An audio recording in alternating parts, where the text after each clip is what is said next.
पर जो कि है तालीम, सबके लिए है या नहीं है। हम बात करते हैं तालीम के म्यार की, हम बात करते हैं कि भाई बच्चे को स्ट्रेस ज़्यादा नहीं होनी चाहिए और बच्चे को म्यारी तालीम देनी चाहिए, को करिकुलर एक्टिविटी ज़्यादा होनी चाहिए। यहाँ तो लोग ऐसे भी हैं जिनको तालीम मिलती ही नहीं है। तो हम शायद इतने ब्लेस्ड हैं कि हम कम से कम अपने बच्चों को स्कूल तो भेज सकते हैं। बिल्कुल, और इस बारे में हम मजीद बात करेंगे। हमारे साथ जो मेहमान मौजूद हैं, क्या ख्याल है, पहले उनको बता लें ताकि उतनी गुफ्तगू का हम सही तरीके से आगाज कर। बिल्कुल, हमारे साथ मौजूद है the vice president of Citizens Foundation mister Ehsan Rabbani साहब। सर प्लीज आप ज्वाइन करें हमें सेट पे। अस्सलाम वालेकुम जी, कैसे हैं आप? खैरियत से? अस्सलाम वालेकुम, कैसे हैं जी आप? प्लीज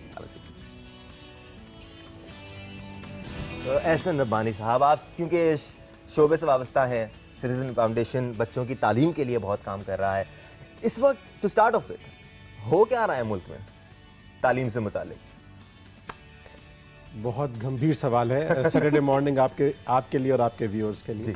अगर आप ह्यूमन राइट्स के हवाले से देखें तो बहुत बुरा हो रहा है। आज पाकिस्तान के 2.5 करोड़ बच्चे स्कूल में एनरोल्ड ही नहीं।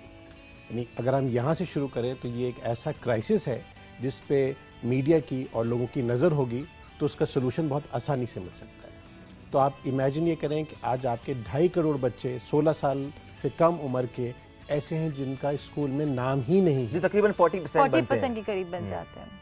तो इस क्राइसिस का सोल्यूशन भी बहुत आसान है और हम सोल्यूशन पर भी बात करेंगे, लेकिन हमें प्रॉब्लम पता हो और उसके इश्यूज पता हो। और सबसे अच्छी बात यह है कि इस मसले को हल करने के लिए पाकिस्तानी खुद सामने आ रहे हैं और इस मसले को हल कर। ठीक है, हुकूमती लेवल पर इस वक्त काम हो रहा है, नहीं हो रहा है? जो बजट्स बनते हैं उसमें तालीम से मुतालिक क्या कुछ काम किया जा रहा है लोगों के लिए? प्लीज़, बहुत ज़रूरी है ये जानना। हुकूमत ने एक बहुत अच्छा इनिशिएटिव लिया। प्राइम मिनिस्टर साहब ने एक टास्क फोर्स बनाई, ठीक है, जिसने अपनी रिपोर्ट लास्ट ईयर सबमिट की थी। उसका नाम है पाकिस्तान एजुकेशन टास्क फोर्स। इसकी 2 चेयरपर्सन थे। एक हुकूमत की एक बहुत अच्छी शख्सियत शहनाज वज़ीर अली साहिबा, और दूसरे एक साहब थे जो टोनी ब्लेयर के एडवाइज़र रहे थे ऑन पब्लिक एजुकेशन। इनकी जो रिपोर्ट है वो लैंडमार्क है। और ये जो मैंने आपको 25 मिलियन का नंबर बताया है, ये वो नंबर है जिन्होंने हुकूमत पाकिस्तान को अपनी रिपोर्ट सबमिट करने में दिया है।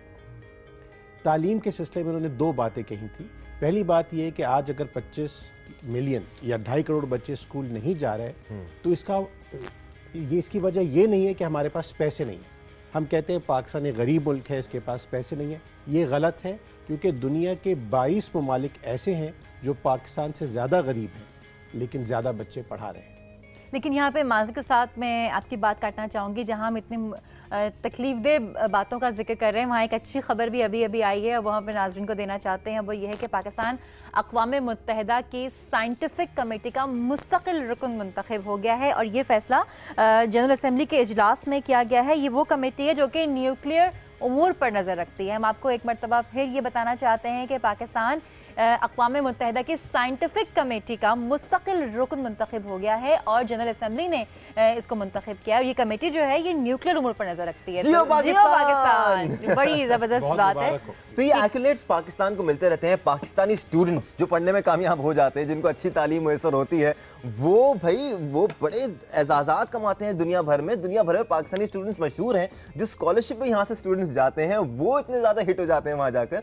तो ये मिट्टी बहुत जरखेज है। हाँ, इतना नाम हो तो ये मिट्टी बहुत जरखेज है। दूसरी बात जो इस रिपोर्ट में थी कि एक तो मसला पैसे का नहीं है जी, हम गरीब मुल्क ज़रूर है लेकिन हम बहुत अच्छा पढ़ा सकते हैं। दूसरा था पॉलिसी का, कि क्या हमारे पास कोई स्ट्रेटजी, कोई पॉलिसी नहीं है। तो यही रिपोर्ट कहती है कि पाकिस्तान के क़याम से लेकर अब तक 10 एजुकेशन पॉलिसीज़ आ चुकी है। तो हम पॉलिसीज़ के मामले में भी खुद कफ़ील हैं, हम वसाइल के मामले में भी खुद कफ़ील हैं।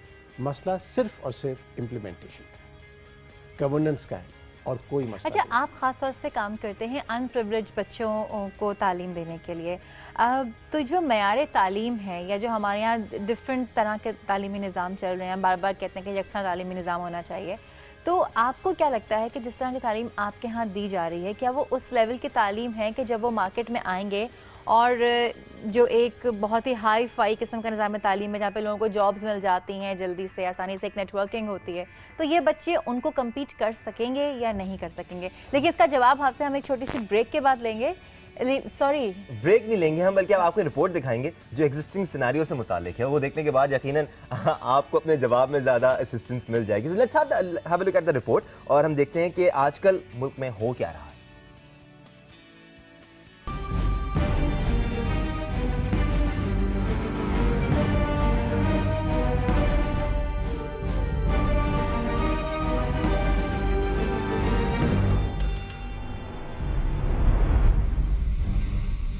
शरह ख्वानदगी के लिहाज से पाकिस्तान दुनिया में 186वें नंबर पर है और इन मुल्कों में सर फहरिस्त है जहां मुल्की बजट का महज 2 से 3% मुस्तकबिल के मेमारों पर खर्च किया जाता है।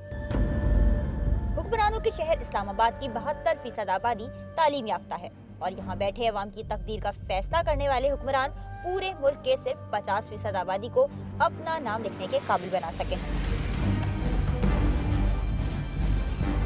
पाकिस्तान की सियासी तारीख में जितनी भी उखाड़ पछाड़ हुई है उसका नुकसान कहीं न कहीं शोबे तालीम को उठाना पड़ा है। आते जाते हुक्मरानों की बात तो एक तरफ, लेकिन ये कहना भी गलत ना होगा कि हमारी कौम ने भी तरक्की और आगे बढ़ने के लिए किसी सिमत का तयन नहीं किया या इसके तयन में नाकाम रही।